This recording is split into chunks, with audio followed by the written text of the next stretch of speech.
J'ai rencontré Noah en proposant une première performance qui a eu lieu au musée du Mamco à Genève pour l'anniversaire de l'art en janvier 2014.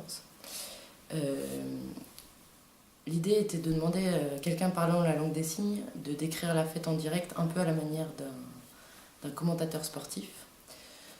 Je connaissais pas grand chose à la langue des signes, mais j'avais envie de voir ce qui allait se jouer entre les gestes réels de la fête et les gestes de la langue des signes. Donc on se rencontre avec Noah la veille de la performance. Donc là, il y a eu une première expérience assez prenante où pour échanger avec Noah, Noah est sourde profonde, donc pour échanger avec elle, elle est venue avec un interprète. Donc l'interprète se place à côté de moi pour que Noah puisse le voir et me voir en même temps et que moi je puisse l'entendre et la voir. Et là, j'ai Noah qui s'exprime face à moi, qui me regarde, le regard de face, qui me tient et qui ne me lâche pas, chose qu'on n'a pas l'habitude dans la langue orale, où on a tendance à avoir des regards fuyants. Là, il y avait un regard intense, avec une expression importante, un corps qui est présent.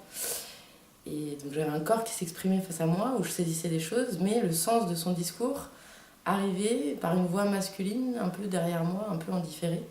Et c'est une expérience très étrange, comme ça, d'avoir une séparation entre le corps qui s'exprime et le sens du discours exprimé. Et à un moment, il y a un concert de 2 plasticiens qui jouent sur la batterie de Boetti, qui dure à peu près 3/4 d'heure, et donc Noah est placé à côté d'eux et décrit. Donc on voit à la fois le concert et Noah en train de le commenter. Au début, elle décrit un peu par bribes, elle dit quelques petites choses, et plus ça va, plus elle se met dedans. Et elle se met à décrire avec plus de finesse les gestes, la composition de l'espace, etc., l'alternance des différents gestes des 2 musiciens, etc., la position de leurs mains sur les outils. Et plus ça va, plus son visage et le rythme de ses gestes, l'amplitude de ses gestes est imprégné par la musique.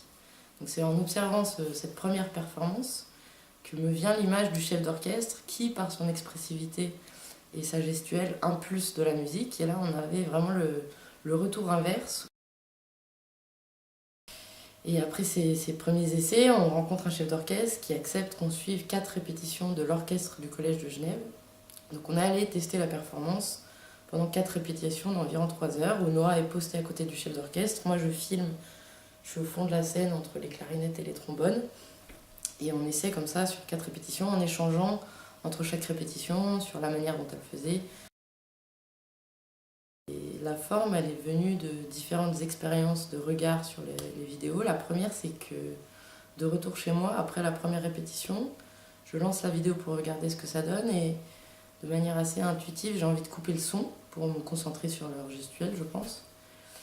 Et le simple fait d'enlever la musique révélait la dimension burlesque de ces 2 corps, notamment parce qu'ils ont tous les deux, ils partagent, même s'il y a plein de choses très différentes chez eux et qu'il y a des choses qui sont vraiment à l'opposé, il y a un truc qu'ils partagent, c'est une expressivité exacerbée.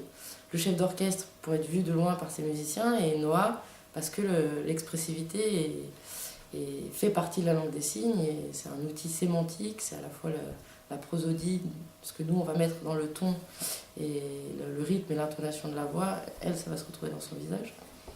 Et la deuxième chose, c'est que je demande à un des interprètes qui travaille avec nous de me traduire des extraits de la vidéo. Et là, je suis impressionnée par la pauvreté de sa traduction en direct, alors qu'il m'impressionnait toujours dans nos échanges à traduire, passer d'une langue à l'autre. Là, face à cette description poétique, il bredouille quelques mots, il essaye de resituer le contexte, mais il n'arrive pas à traduire. Et je comprends plus de choses en regardant la vidéo de manière sensible face à une langue étrangère qu'en écoutant une traduction de ma propre langue.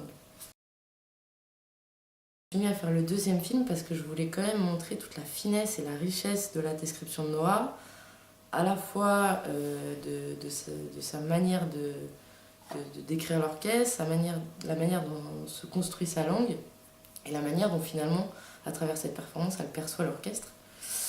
Et donc il y a eu tout un travail à la fois, des fois, de recherche d'équivalents verbaux, mais sur le long cours, pas en description simultanée. Et c'est plus des équivalents verbaux de mon ressenti de sa performance que de sa description même.